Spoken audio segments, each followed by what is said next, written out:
জয় মা, জয় মা।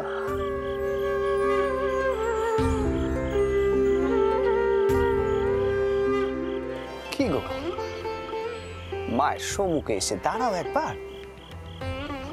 কি হলো কি? হ্যাঁ, এসো কা, এসো।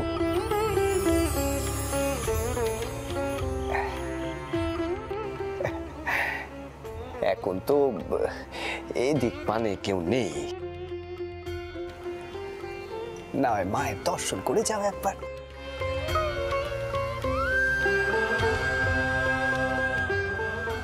এসো দেখিন, এসো।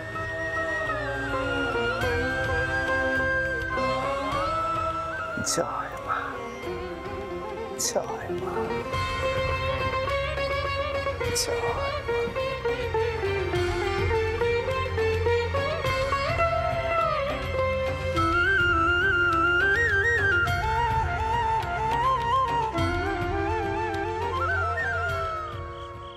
আপনার কাছে আমার কিছু প্রশ্ন ছিল।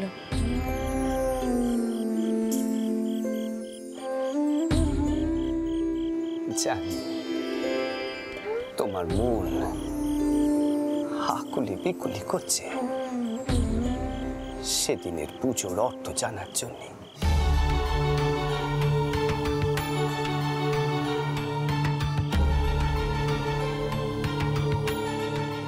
মায়ের আদেশেই আমি ষোড়শী পুজো করেছিলাম তোমাকে।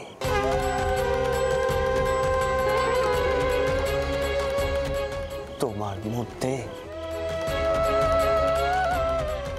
আমি দেবীরে প্রত্যক্ষ করেছি।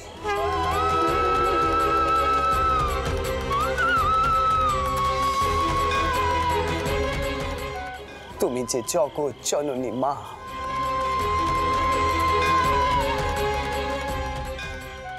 এই মাতৃরূপে তুমি একদিন অনেক সন্তানের প্রতিপালন করবে।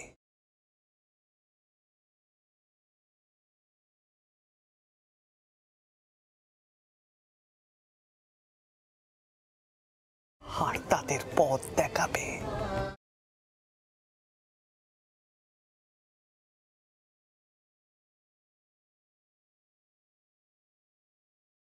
তারই প্রথম ধাপ ছিল ওই পুজো। তুমি যদি দেবীর শক্তি ধারণ না করতে, তাহলে পুজো গ্রহণ করতে পারতে না।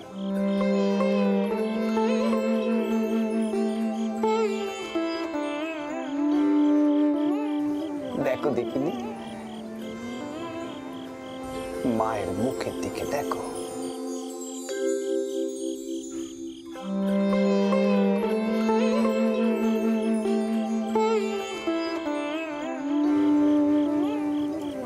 জয় মা, জয়।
কি গা, মন বসেছে তো?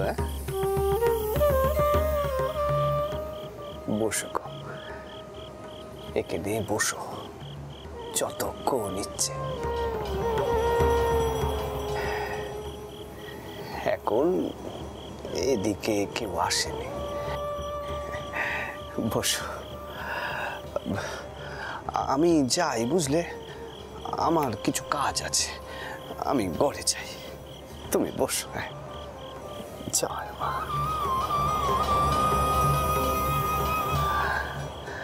জয় মা, জয় মা, জয় মা।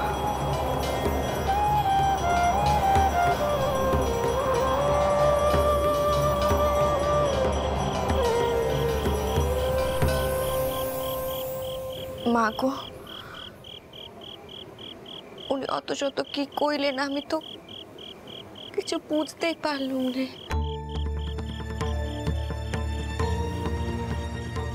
আমি নাকি দেবীর শক্তি ধারণ করব,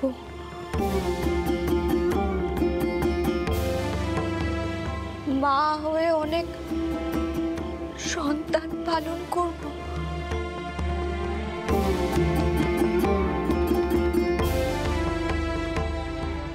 আমি মুখ্য সূক্ষ্ম মানুষ মা, এইসব কথা যে আমি কিছুই বুঝতে পারি না।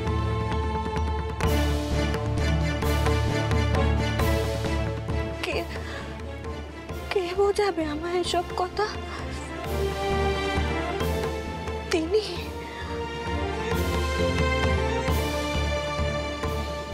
আমি যে শুধু সেবা করতে পারি মা, সেবা করে কি আমি তেনার মন বুঝতে পারবো?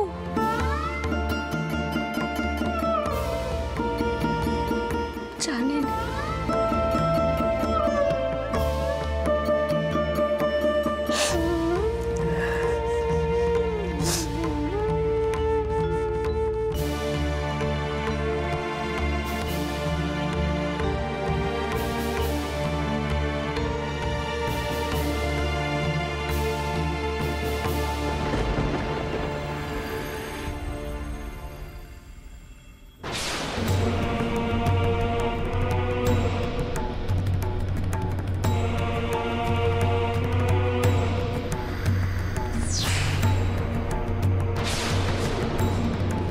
মা, তিনি নাকি তোমার নির্দেশে তৃতীয় পক্ষ গ্রহণ করতেছেন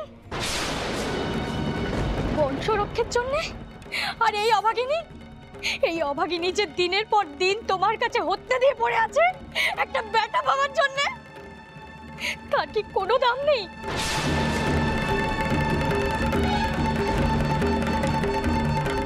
তাহলে এই জীবন রেখে আমার কি হবে?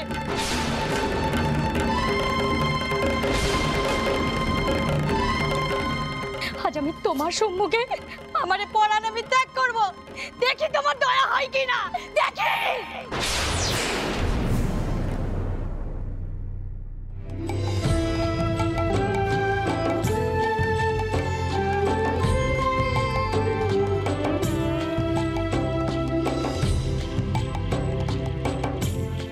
দেখি, ছাড়ো ছাড়ো ছাড়ো বলছি। এমন কান্দি কেউ করে নাকি? কি হয়েছে গো তোমার? কেন বাঁচালে আমায়? সবাই মরে ত্যাগ দিলে, আমি এ জীবন রাখতে চাই নে, আমি বাঁচতে চাই না। শান্ত হও গো দিদি, শান্ত হও। আমি হলুম সারদা, এই মন্দিরের ছোট টাওরের পরিবার। তোমার কি দুঃখ আমায় কও নে। আমার স্বামী তোমার সব দুঃখ হরণ করে নেবেন গো। তেনার উপদেশ শুনলে তোমার আর মরার ইচ্ছে থাকবে নে। কও নে।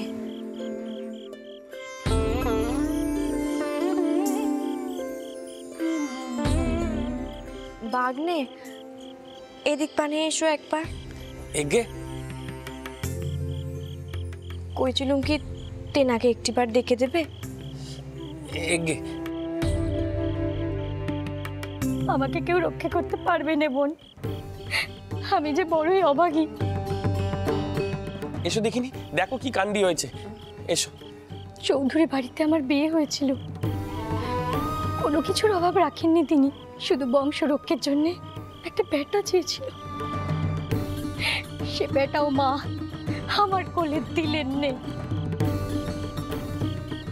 আমি কত উপোস, কত ব্রত, কত যজ্ঞ করলুম, মা আমার থেকে মুখ তুলে চাইলেন নে, চাইলেন নে। ও কি গা, ও কেমন কথা মা? মেয়েরা হলো গে মায়ের জাত, তারা যে জগৎ জননী।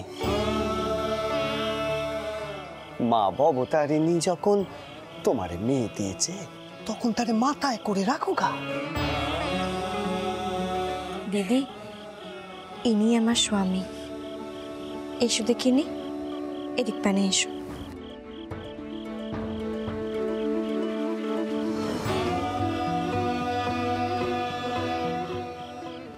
এনাকে তোমার সব কথা কুলে কও, তিনিই পথ দেখাবেন। কি আর পথ দেখাবেন? বিয়ে তো আজই হচ্ছে, তৃতীয় পক্ষ তিনি আজই গ্রহণ করছেন। কি কচি মেয়ে, কইছেন মা ভবতারিণীর ইশারাতেই নাকি হচ্ছেন। এই মন্দিরেই নাকি সেই বউকে তিনি দেখেছেন। ও ছোট মামি, একবার ওনারে শুধু ওনার স্বামী নগেন চৌধুরী মশাই নন তো? হ্যাঁ বোন, ওনার তো এই নাম। কি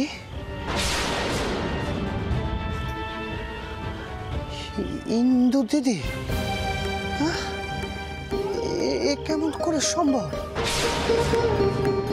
ও ছোট মামা গো, আমি ঠিক সন্দেহ করেছি। তাহলে ওই চৌধুরী মশাইয়ের মোসাহেব, চৌধুরী মশাই কালোর মার বড়বাবু নিয়ে কি সব সলা পরামর্শ করছিল জানি। আমি তখন থেকেই ভাবছি তোমারে কইব, কিন্তু কিছুতে আর কয়ে উঠতে পারিনি। সর্বনাশ হয়ে গেল। কি হবে এখন ছোট মামা?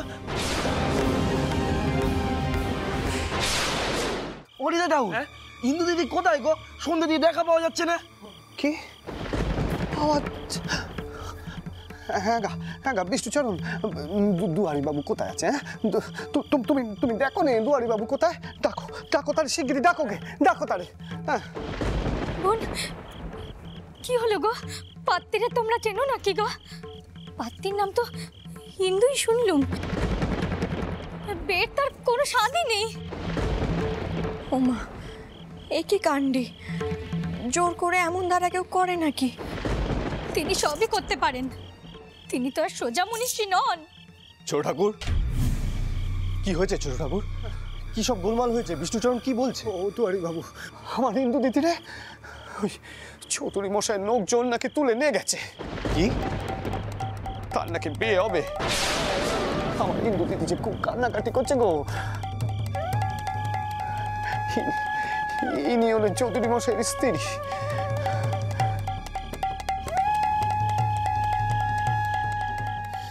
কি সব বলছো তুমি ছোট ঠাকুর? কিভাবে হলো এসব? এগে সকাল থেকেই সলা পরামর্শ হচ্ছিল, বড়বাবু সেখানে ছিলেন। কি হবে এখন? আমি কয়ে ফেললুম। জোর করে ধরে নিয়ে গিয়ে বিয়ে? এ কি করে হতে পারে? হিন্দু তো আমাদের আশ্রয় ছিল ছোট ঠাকুর, ও সব দায়িত্ব আমাদের। ছি ছি ছি ছি, মেশুবাবু শেষমেশ এরকম একটা জঘন্য কাজ করলেন। ছি। বিষ্ণুচরণ, কে কর্তা? এক্ষুনি যানবাজারে যাও, গিয়ে রাঘব দাদা ত্রৈলোক্যকে বলো আমি বলেছি লেঠেলদের নিয়ে মন্দিরে জড়ো হতে। কে কর্তা?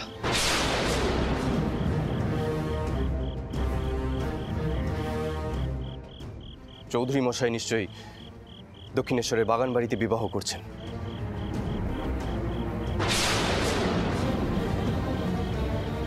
হ্যাঁ গা, ও দুয়ারি বাবু দেখো গো, তুমি মাথা গরম করো নে, মাথা গরম করে এমন কোনো কাজ করো নে যাতে আরো কোনো বিপদ হয়। মাথা ঠান্ডা রেখো গো, ঠান্ডা রেখো। তোমার কি মনে হয় ছোট ঠাকুর, মাথা ঠান্ডা রেখে এখন আলাপ আলোচনা করে ইন্দুমতিকে বাঁচানোর সময় আছে আমাদের হাতে? মা আর কিছুক্ষণের মধ্যেই এসে পড়বে। মাসিমুনির সাথে কথা বলতে বলতে অনেক দেরি হয়ে যাবে ছোট ঠাকুর। দিদিমা যদি আজ বেঁচে থাকতেন তাহলে কি করতেন বলো?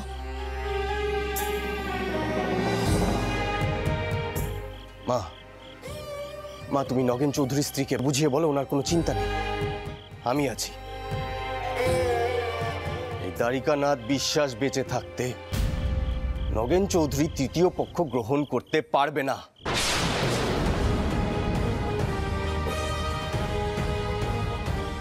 রিধে ঠাকুর, হেগে নগেন চৌধুরীর পত্নীর জন্য একখানা পালকির ব্যবস্থা করুন। হেগে উনি আগে যাক, উনি গিয়ে ইন্দুমতিকে বোঝাক, ওকে গিয়ে বলুক যে আমরা থাকতে ওর কোনো ক্ষতি হতে দেব না আমরা।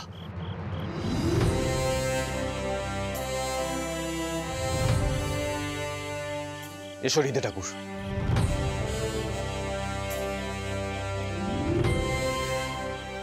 দেখলে তো দিদি, আর কোনো ভয় নেই। মায়ের আশ্রয় যখন নিয়েছ, তাহলে বর্ষা আড়ালে কেন? দেখো, মা সব দিক রক্ষে করবেন।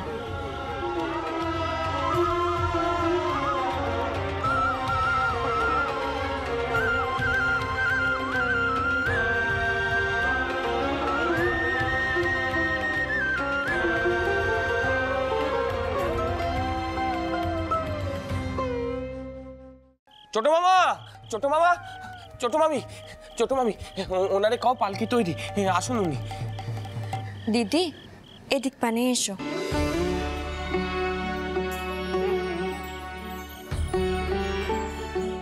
রওনা হও, নিশ্চিন্তে যাও, কেমন?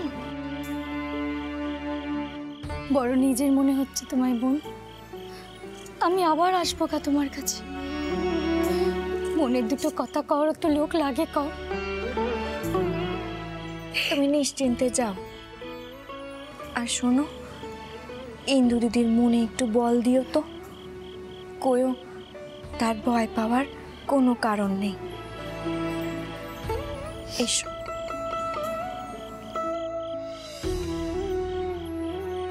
জয় মা, জয় মা।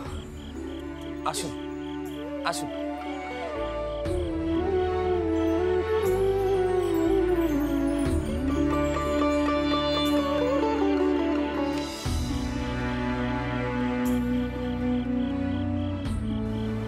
আজ তুমি এনারে তো ভালো সামাল দিলে।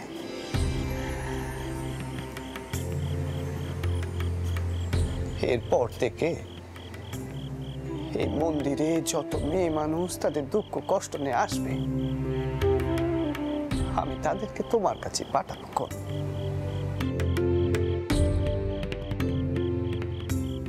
একে ইন্দু দিদির কোনো কেতি হবে না তো? আপনি মায়ের কাছে প্রার্থনা করুন না। আর চৌধুরী মশাই ইন্দু দিদিকে বিয়ে করবেন বলে নিয়ে গেলেন। এখন যদি বিয়ে না হয় তাহলে তো ইন্দু দিদির নগ্নভ্রষ্টা হবে। এখন কথা কইব, আমাদের দুয়ারি বাবুকে দেখে মনে হয় ওনার মন খুব বড়, খুব উদার। তা তিনি ইন্দু দিদিকে জ্ঞান করতে পারবেন না?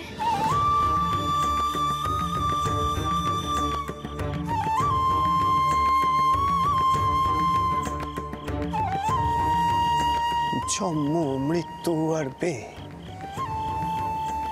তিন বিধাতার হাতে, জানো তো সে কথা?